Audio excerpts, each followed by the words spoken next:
Buenos días, hermanos y hermanas que nos acompañan en este curso de Introducción Básica a los Escritos de la Biblia. Hoy continuamos con la lección número 27 de nuestro curso, y la introducción al Nuevo Testamento. Segunda etapa ya del curso, donde vamos a contemplar un poquito más despacio cada uno de los libros y el contenido que tiene el Nuevo Testamento en nuestra Sagrada Biblia. Vamos a iniciar esta lección diciendo, en el nombre del Padre, del Hijo, del Espíritu Santo. Amén. Ven Espíritu Santo y llena los corazones de tus fieles y enciende en ellos el fuego de tu amor. Envía, Señor, tu Espíritu Creador y se renovará la paz de la tierra. Oh Dios, que has iluminado los corazones de tus hijos con la luz del Espíritu Santo, haznos dóciles a tus inspiraciones para gustar siempre del bien y gozar de tu consuelo. Por Jesucristo nuestro Señor. Amén. Lección número 27. Introducción al Nuevo Testamento. ¿Qué es el Nuevo Testamento? Porque es importante que logremos dividir entre los 26 lecciones que ya vimos, que fue el Antiguo Testamento, y ahora que comenzamos en el número 27 con el Nuevo Testamento. Llamamos Nuevo Testamento a la colección de los 27 libros inspirados que se escribieron después de la resurrección de Jesús y ocupan la última parte de la Biblia. A través de ellos conocemos a Jesús y la vida de la Iglesia en sus inicios. Por medio de los libros del Nuevo Testamento vamos a conocer todo lo que Jesús hizo, todo lo que Jesús, los milagros, todas las obras, los acontecimientos de la vida de Jesús durante el tiempo que estuvo en esta tierra, y luego los acontecimientos que dejaron los apóstoles, los sucesores, y la iglesia, cómo fue creciendo a través de todos los siglos. Eso lo vamos a encontrar en la Sagrada Escritura, al menos durante los primeros 2 siglos.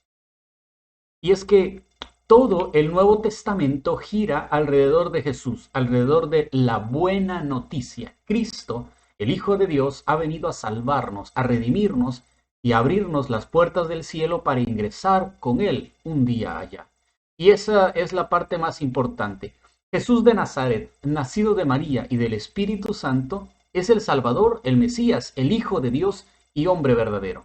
Y ha muerto y resucitado para dar a los hombres una vida nueva y para enseñar el camino que conduce a la verdad de nuestra vida y de nuestro destino, que es la gloria del Padre junto a Cristo Jesús.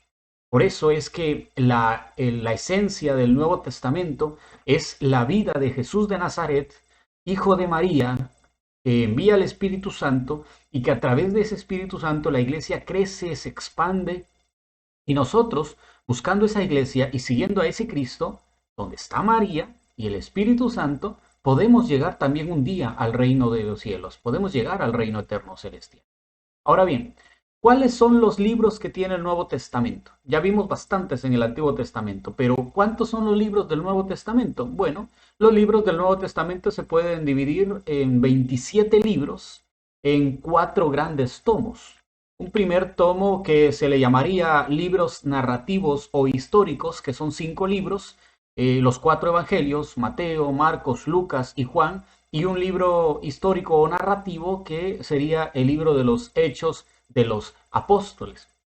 Luego tenemos 14 libros didácticos, 13 que son cartas de San Pablo, Romanos, Primera y Segunda de Corintios, Gálatas, Efesios, Filipenses, Colosenses, Primera y Segunda de Tesalonicenses, Primera y Segunda de Timoteo, Tito y la carta a Filemón, incluida una carta número 14 que es la carta a los Hebreos, que vamos a ver más adelante que la mayoría se la atribuye a Pablo, pero hay un consenso entre todos de que no es de Pablo, sino que de algún discípulo de Pablo o de alguien que era parte de la escuela de San Pablo. Por eso siempre se pone como carta de Pablo, aunque muchos todavía dudan de su autoría, pero sí es un libro inspirado y es un libro sagrado que está en la Sagrada Escritura.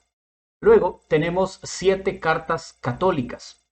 Se llaman católicas porque han sido enviadas hacia la humanidad. En cambio, las de Pablo estaban a la comunidad de Roma, a la comunidad de Corinto, a la comunidad de Galacia, a la comunidad de Éfeso. Las cartas católicas no, están dirigidas a toda la humanidad y son las cartas de Santiago, primera y segunda de Pedro, primera y segunda y tercera de Juan y la carta de Judas.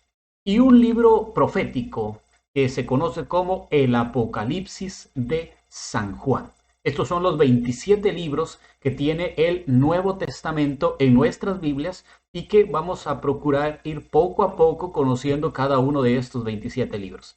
A veces uno puede decir, bueno, son un montón de libros, es bastante contenido y ¿cuándo lo vamos a ver todo? Y es cierto, hay bastante contenido y tenemos que ir despacio, pero sí se pueden ver estos libros y conocer, no a profundidad quizá, porque requeriría un curso más exegético, pero sí poder conocer al menos por fuera, ¿no?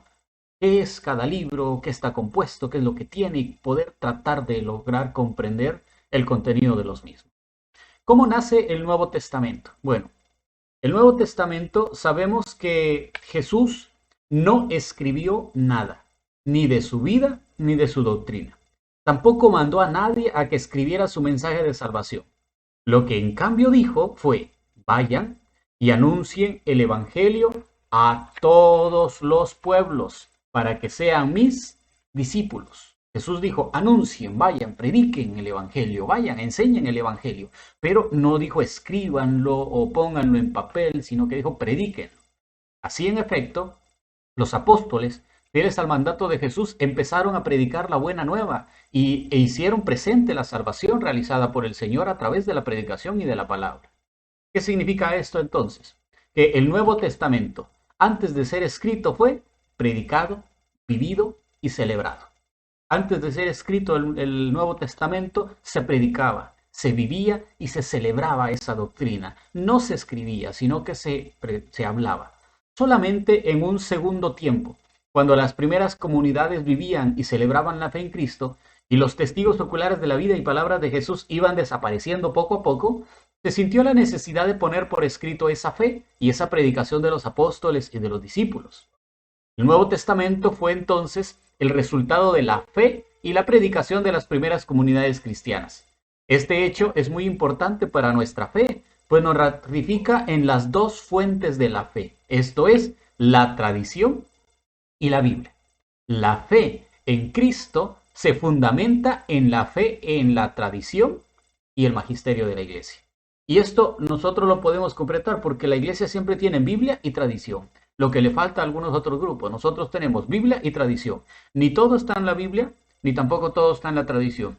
Pero los dos se complementan y nos enseñan la verdad completa, la verdad que ha sido revelada y la verdad que la iglesia ha sostenido durante todos los siglos. ¿Cómo fue la etapa predicada del Nuevo Testamento? Porque, pues sí, unos pueden decir, sí, se hablaba, se predicaba, pero ¿cómo le hacían? ¿Cómo era que hacían? Porque ahora nosotros solo leemos, escuchamos el sermón en la misa, las homilías, pero ¿cómo le hacían en los primeros siglos? Bueno, muchas cosas ocurrieron antes de escribirse el Nuevo Testamento, y eso está dicho. La buena noticia de Jesús fue corriendo por el mundo con los primeros apóstoles y los primeros misioneros. Y las primeras comunidades vivían y celebraban su fe fundamentándome solamente en la palabra predicada. Nos lo dirá Hechos de los Apóstoles 4, Hechos 5 y Hechos 6, donde nos dirá que se predicaba en las sinagogas, que iban los apóstoles y mandaban el mensaje de Dios y se convertían por miles en esos primeros momentos. Esta predicación tenía como centro y fundamento a Cristo Jesús, Hijo de Dios, muerto y resucitado. Este fue el mensaje esencial, la proclamación que corría de pueblo en pueblo. Predicaban a Cristo, Cristo que vino entre nosotros, que nació de María la Virgen, que padeció, que se hizo hombre, que murió por nosotros, pero nos ha salvado y podemos acercarnos a Él. Y yo lo conocí y yo sé quién es ese Cristo, yo he visto las maravillas que ha hecho en mí y ahora ustedes también pueden, ese gran mensaje de salvación. ¿Cómo le llaman los especialistas a esto? Los especialistas a esto le llaman el querigma, el anuncio. La enseñanza de que Cristo vive en mí y en los demás y puede vivir en ustedes también. ¿Qué es el querigma? Bueno, palabra griega que significa anuncio o proclamación. Podemos encontrar huellas del querigma predicado en algunos discursos de San Pedro, por ejemplo, en Hechos de los Apóstoles 2, después de Pentecostés, o en Hechos de los Apóstoles 3, o en Hechos de los Apóstoles 5, cuando interviene el apóstol San Pedro y convierte un montón de gente con las predicaciones que él hace por la forma. Como hasta la gente le dice, y nosotros entonces, ¿qué tenemos que hacer? O sea, ya nos cayó todo lo que nos estás diciendo, queremos ser así, ¿qué tenemos que hacer? Una gran reacción, esta es la fuerza del querigma. También Pablo en Hechos de los Apóstoles 13, o en el relato de los discípulos de Maús en Lucas capítulo 24. El querigma predicado de estos discursos tiene algunos elementos en común que nos hacen conocer las formas y el contenido de la primera evangelización o predicación. Se recuerda el acontecimiento de Jesús en breves rasgos. Se interpreta este acontecimiento con las Escrituras y se llama al compromiso de la fe. Todo esto acontecía en Jerusalén y sus alrededores, en los años que siguieron a Pentecostés. A raíz de la muerte de San Esteban, se desató una gran persecución. Entonces fue necesario huir de Jerusalén, salir de Jerusalén. Esto lo encontramos en Hechos de los Apóstoles capítulo 11. ¿Qué pasó entonces cuando salieron de Jerusalén? Bueno, primero se anunció el querigma a las comunidades judías, presentes en todas las regiones donde los apóstoles iban. Luego se extendió también a los paganos, especialmente por obra de San Pablo y de sus discípulos. A veces usaban lecturas y pensamientos del Antiguo Testamento para demostrar que Jesús era la realización de todo lo que la Antigua Alianza prometía. El Espíritu Santo de Jesús estuvo presente en todo este desarrollo. El Espíritu Santo fue el gran protagonista de la etapa predicada del Evangelio, inspirando, asistiendo, cuidando la vida y la palabra de los primeros misioneros. Y es que si revisamos el libro de los Hechos de los Apóstoles, nos vamos a encontrar que el Espíritu Santo, híjole, aparece un montón de veces nombrado y siempre aparece actuando, enviando, diciendo, ahorita no, ahí no entren, vete a tal casa, ahí vas a estar. O sea, el Espíritu Santo dice, resérvenme a Pablo y a Bernabé. O sea, cómo el Espíritu Santo actúa, envía, es el artífice de la expansión de la iglesia en los primeros siglos. ¿Cómo fueron estas etapas escritas del Nuevo Testamento? Bueno, en los primeros años de la predicación, algunas comunidades cristianas empezaron a resumir lo esencial de la predicación apostólica en fórmulas breves y fáciles de retener, que serían los primeros intentos de lo que hoy conocemos como el credo. Una pequeña fórmula de fe que se va memorizando y que se convierte como en la esencia de lo que creo, de lo que conozco, de lo que yo estoy siendo testigo y de lo que puedo ser artífice. San Pablo, por ejemplo, en sus cartas cita algunos credos, la más célebre de las cuales se encuentra en Primera de Corintios capítulo 15 del 3 al 5 y dice: en primer lugar os transmití lo que a mi vez recibí, que Cristo murió por nuestros pecados según las Escrituras, que fue sepultado y que resucitó al tercer día según las Escrituras, y que se apareció a Cefas y luego a los 12. Una increíble fórmula de fe donde dice, sí, Cristo está vivo, Él nació, Él murió, pero resucitó y se apareció a los 12. O sea, una declaración de fe tremenda que dice San Pablo en esta Primera de Corintios capítulo 15. Muy rápidamente, también dentro de las comunidades que se reunían y celebraban su fe en la Eucaristía, debieron nacer aclamaciones y fórmulas de alabanza a Cristo. San Pablo tuvo la feliz idea de utilizar alguna de ellas. De este modo han podido llegar a nosotros en las Sagradas Escrituras. Leemos, por ejemplo, en Filipenses capítulo 2, un hermoso himno a Cristo, en Colosenses capítulo 1, 12, un himno cristológico de Pablo, y en Primera de Timoteo capítulo 3, en el verso 16, que es precisamente el que nosotros vamos a leer ahora. Dice, Primera de Timoteo capítulo 3, verso 16, y sin duda alguna, grande es el misterio de la piedad. Él ha sido manifestado en la carne, justificado en el Espíritu, aparecido a los ángeles, proclamado a los gentiles, creído en el mundo y levantado a la gloria, dice San Pablo. O sea, Pablo habla majestuosamente de Cristo y nos muestra a nosotros que Cristo era un gran Señor y que es Dios por sobre todas las cosas y que a través de Él nosotros podemos alcanzar el reino de los cielos. Mientras seguimos formando los 4 evangelios, San Pablo desde el año 40 iba empezando ya sus viajes misioneros, fundando comunidades en toda Asia Menor. Para mantener los contactos con ellas, les escribe cartas, aconsejando, amonestando, enseñando y solucionando problemas. Es ahí que surgen el primer viaje de Pablo por Salamina, Chipre, Perge, Derbe, Listra, Iconio, Antioquía de Pisidia. El segundo viaje de Pablo por Decápolis, Filipos, Troas, Iconio, Tarso, Antioquía, Samaria. Y el tercer viaje de Pablo, que ya llega un poquito más lejos y pasa por Rodas, por Corinto, por Acaya, por Tesalónica, por Antífolis. O sea, vemos cómo Pablo en estos mapas nos muestra que anduvo por muchos lugares.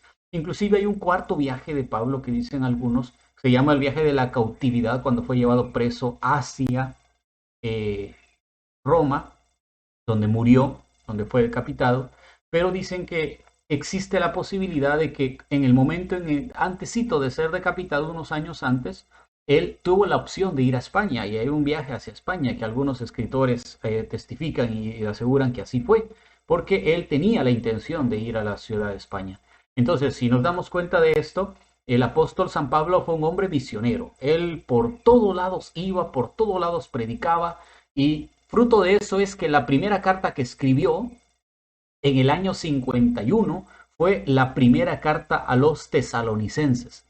Luego siguieron las otras cartas a los corintios, a Gálatas, y todas ellas fueron escritas antes del año 63, ya que San Pablo murió más o menos entre los años 64 y 67. Dentro de este proceso toman lugar los otros escritos del Nuevo Testamento, sea los Hechos de los Apóstoles, escritos para guardar la memoria de las primeras actividades de la Iglesia, especialmente de Pedro y de Pablo, como también las otras cartas apostólicas y el Apocalipsis escrito por último, alrededor del 95 y 100 después de Cristo. En síntesis, podemos decir que el Nuevo Testamento consta de 27 libros que fueron surgiendo paulatinamente en la predicación oral apostólica y de algunas pequeñas colecciones escritas basadas en dichos y hechos de Jesús. El tiempo de composición entonces de todo el Nuevo Testamento oscila entre los años 50 y 100 de nuestra era. Todos los libros son inspirados por Dios, aunque no hayan sido escritos siempre por los apóstoles. Pudieron haber sido escritos por algún discípulo o por algún miembro de la escuela que tenían estos apóstoles, y siempre son considerados como inspirados porque sí vienen de Dios. ¿Cuál es la importancia del Nuevo Testamento para nosotros? Bueno, hay dos importancias. Primero, nos da un acercamiento a Jesús. El Nuevo Testamento y de una forma singular los Evangelios nos acercan profundamente a Jesús para conocer no solo sus palabras, sino sobre todo sus actitudes, su entrega fiel al Padre, su solidaridad con todos los hombres, especialmente con los pobres y los marginados. En segundo lugar, Jesús en el Evangelio nos habla. En el Nuevo Testamento y de una manera singular en los Evangelios, Jesús nos sigue hablando cada día, sobre todo en nuestras celebraciones litúrgicas, en las que se leen lecturas bíblicas tomadas propiamente del Nuevo Testamento.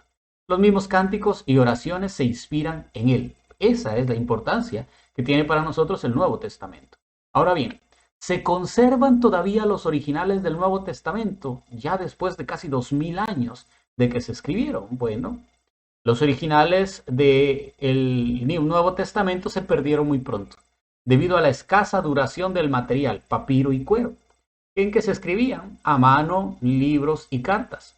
Lo que ha llegado a nosotros son copias muy antiguas, por cierto, de pergamino u de otro material, en número muy abundante, de varios libros o colecciones. Aproximadamente tenemos unos 3500 manuscritos. Entre las colecciones o códigos más antiguos del Nuevo Testamento que tenemos hoy en día en griego, podemos recordar tres de manera especial. Primero, el Código Vaticano, que es del siglo IV, que contiene casi todo el Antiguo Testamento y el Nuevo Testamento. Solo este Código Vaticano, sin lugar a dudas, es uno de los más importantes porque contiene todo prácticamente de la Sagrada Escritura. En segundo lugar, podemos ver el Código Alejandrino, que ya es del siglo V, que contiene el Antiguo Testamento y Nuevo Testamento, e incluso cartas de San Clemente que no son admitidas en el canon y que no están en la Biblia, pero sí están en la tradición. Y en tercer lugar, podemos ver el Código Sinaítico, que es de mitad del siglo IV, que contiene todo el Nuevo Testamento e incluso la carta de San Bernabé y el Pastor de Hermas, que no son admitidas en el canon, pero que sí son parte de la tradición y que sí cualquiera la puede leer, siempre y cuando con el cuidado de no dejarse llevar por su propia inspiración, sino que siempre respetar la inspiración del Espíritu Santo en la Iglesia y en la enseñanza de todos los siglos. La versión en latín de la Vulgata, terminada por San Jerónimo en Belén hacia el año 400, es la que es oficialmente la versión de la Iglesia. Ya en este momento los libros del Nuevo Testamento ya estaban completos. Y posteriormente fue esta versión, la Vulgata, la que fue aprobada como oficial de la Iglesia en el Concilio de Trento en el año 1570. Porque San Jerónimo tradujo del hebreo y del griego al latín todos los libros, y la Vulgata se considera como la Biblia oficial de la Iglesia, la que ha sido traducida de estos idiomas, hebreo y griego, al latín, y que mantiene la fidelidad de la enseñanza. Comencemos pues el Nuevo Testamento con el alma abierta y con los oídos y el corazón atentos.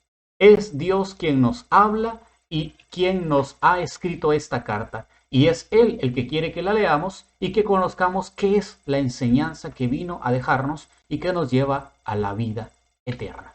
Gracias por haber estado con nosotros en esta lección número 27. Si Dios quiere, nos veremos en la lección número 28. Ave María Purísima, sin pecado concebida. En el nombre del Padre, del Hijo, del Espíritu Santo. Amén.